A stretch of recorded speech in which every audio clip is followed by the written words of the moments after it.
तो चलिए आज जिस विधानसभा की बात करेंगे वो है चनपटिया विधानसभा। इस विधानसभा के बारे में जानकारी देने के लिए हमारे साथ स्टूडियो में वरिष्ठ सहयोगी राकेश रंजन मौजूद हैं। चनपटिया में इस बार का दिलचस्प मुकाबला नजर आ रहा है। बीजेपी की यह सीट रही है। बीजेपी के उम्मीदवार और कांग्रेस के उम्मीदवार क्या आमने सामने का मुकाबला बना रहे हैं या फिर उसमें त्रिकोणीय मुकाबला जनसुराज के प्रत्याशी मनीष कश्यप लगाते हुए नजर आ रहे हैं। रंजन जी, अगर चनपटिया को आप देखते हैं, चनपटिया को पूरा अध्ययन करते हैं तो क्या दिख रहा है? इस बार का जो मुकाबला है त्रिकोणीय मुकाबला दिख रहा है? देखिए, जब चनपटिया को आप देखिए तो ऐसा आपको एक बार में लगेगा कि जो पिछली बार मुकाबला था उसी का रिपीटेशन है, क्योंकि पिछली बार भी उमाकांत सिंह, अभिषेक रंजन और मनीष कश्यप तीनों ही चुनावी मैदान में थे। लेकिन तब और अब में जो बड़ा फर्क हुआ है वो ये हुआ है कि मनीष कश्यप जो 2020 में थे वो 2025 में नहीं हैं। जनसुराज प्रत्याशी के तौर पर यहाँ चुनावी मैदान में उतरे हैं और वो मुकाबले को त्रिकोणीय करने की कोशिश कर रहे हैं।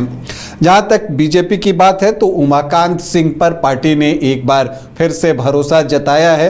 हालांकि 2015 में प्रकाश राय यहाँ बीजेपी के टिकट पर जीते थे, उनकी भी दावेदारी थी और जब टिकट उनको नहीं मिला था तो उन्होंने निर्दलीय पर्चा भी डाल दिया था, लेकिन फिर बाद में जो है उन्होंने अपना नामांकन वापस ले लिया। तो ये एक राहत की बात है बीजेपी के पॉइंट ऑफ व्यू से।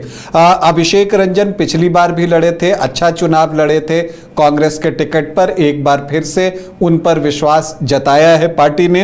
वैश्य वर्ग से आते हैं और परिहार में वैश्य वोटर्स की संख्या बहुत अच्छी है और इसीलिए अभिषेक रंजन को फिर से कांग्रेस पार्टी ने चुनावी मैदान में उतारा है। प्रियंका गांधी उनके प्रचार में गई और वहां पर उनके लिए वोट भी मांगा है।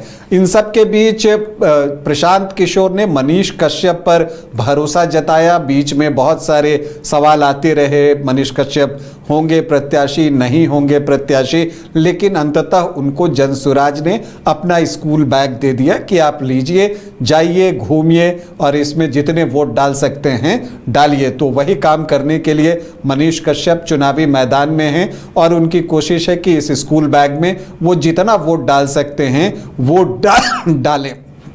तो ये चीज़ जो है चनपटिया में अभी तक दिख रही है और मनीष कश्यप की कोशिश है, क्योंकि मनीष कश्यप भी भूमिहार जाति से आते हैं और जो बीजेपी के यहाँ विधायक हैं उमाकांत सिंह वो भी भूमिहार जाति से ही आते हैं। तो यहाँ पर भूमिहार वोटर्स में आप कह सकती हैं कि एक बंटवारे की जगह जो है वो दिखाई दे रही है। अब ये किस रेशियो में होता है वो एक देखने वाली बात होगी। लेकिन मनीष कश्यप का ऐसा नहीं है कि उनकी नज़र सिर्फ भूमिहार वोटर्स या सामान्य जाति के वोटर्स पर है। वो जो है जो महागठबंधन के वोट हैं उस तरफ भी देख रहे हैं। यादव वोट और मुस्लिम वोट के लिए भी वो प्रयासरत हैं। अब कितना मिलेगा ये एक बड़ा सवाल है। हालांकि अगर आप चनपटिया को देखिएगा तो बीजेपी का मजबूत गढ़ है, किला बन चुका है ये। साल 2000 में बीजेपी पहली बार चनपटिया में चुनाव जीती थी और कृष्ण कुमार मिश्रा तब यहाँ से चुनाव जीतने में सफल हुए थे और उसके बाद से बीजेपी लगातार यहाँ पर चुनाव जीत रही है। कुल 6 चुनाव जो है लगातार बीजेपी ने जीत लिए हैं और इसमें आप देखिएगा कि बीजेपी प्रत्याशी बदलते रहती है। कृष्ण कुमार मिश्रा 2000 में थे तो 2005 में जो दोनों चुनाव हुआ तो उस समय जो केंद्रीय राज्य मंत्री हैं सतीश चंद्र दुबे वो यहाँ से 2 बार चुनाव जीते। फिर चंद्रमोहन राय 2010 में जीते, फिर 2015 में प्रकाश राय हो गए और 2020 में उमाकांत सिंह चुनाव जीते। एक बार फिर से उमाकांत सिंह को बीजेपी ने टिकट दिया है। तो अब यहाँ पर क्या कुछ हो सकता है अगर हम इस चीज़ को देखें तो एक चीज़ तो दिखती है कि फाइट यहाँ पर ट्रायंगुलर ही होगी। अब फाइट जब ट्रायंगुलर होगी तो इसमें मनीष कश्यप तीसरा कोण बनाते हुए दिख रहे हैं। तो महत्वपूर्ण ये होगा कि मनीष कश्यप किसके वोटों में ज़्यादा डेंट करते हैं। बीजेपी के वोटों में ज्यादा डेंट करते हैं या कांग्रेस के वोटों में वो ज्यादा डेंट कर जाते हैं, ये देखना भी दिलचस्प होगा। क्योंकि भूमिहार जाति से हैं, लेकिन जब उनकी बातचीत होगी तो वो वहाँ पर जो आपको बिजनेसमैन हैं उनकी चिंता करते हुए भी दिखते हैं। तो वैश्य वोटर्स पर भी उनकी नज़र है, यादव वोटर्स के साथ भी जो है उनकी गुफ्तगू चलती है। तो वो किसको ज़्यादा नुकसान करेंगे ये महत्वपूर्ण होगा।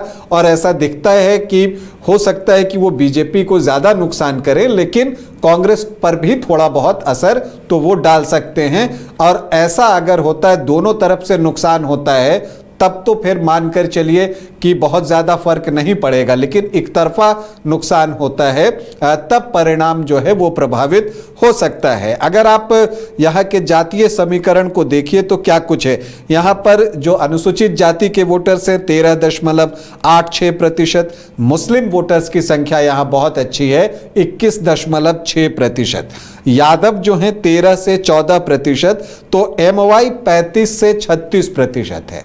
और इसके अलावा आप यहाँ पर सामान्य जाति के वोटर्स को देखें तो उनकी संख्या भी बहुत अच्छी है। राजपूत जो है वो 8 से 9%, भूमिहार 7 से 8%, ब्राह्मण 11.5 से 12.5%।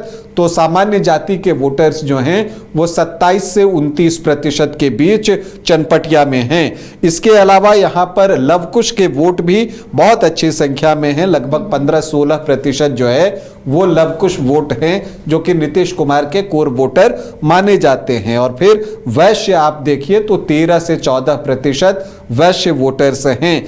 तो आप अगर जो एनडीए को जो जातियां परंपरागत रूप से वोट करती रही हैं वो आंकड़ा देखें तो वो 50% को क्रॉस करता हुआ दिखता है।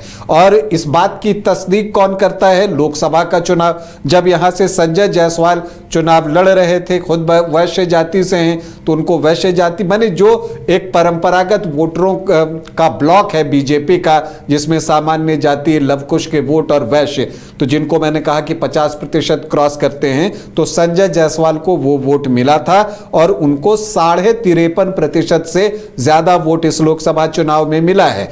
लेकिन ये विधानसभा का चुनाव है, लोकसभा के चुनाव में ज्यादातर आमने सामने का मुकाबला होता है, लेकिन यहां पर कई कोणों में मुकाबला खुलता है और सब अपने अपने हिस्से के थोड़े बहुत वोट निकालते हैं। तो अब यहां पर देखिए जो बीजेपी के 55% के आसपास, 54-55% के आसपास जो वोट पहुंचता है, उसमें आप देखिएगा कि कांग्रेस इसमें वैश्य वोटर्स में सेंधमारी करना चाहती है।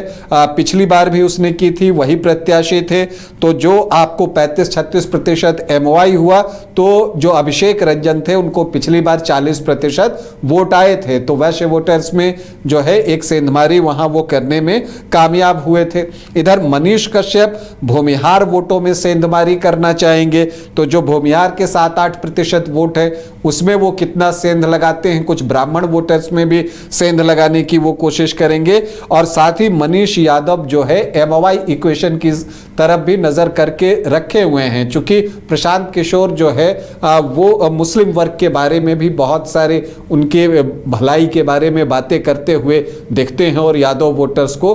तो यही देखना है कि मनीष कश्यप कितना नुकसान किसको करते हैं। अगर केवल ये बीजेपी के नुकसान की हमने जब बात की तो वो आंकड़ा जैसे पिछली बार जो है लगभग 47.5% का था, मतलब इस चुनाव से 6% कम जो वो वैसे वोटर से आपको अभिषेक रंजन की तरफ शिफ्ट हुए थे। तो अब जो वो 47% का आंकड़ा है उसको और कितना मनीष कश्यप कम कर सकते हैं, और फिर जो है कांग्रेस प्रत्याशी क्या अपना वोट बचा सकते हैं, ये भी देखना होगा।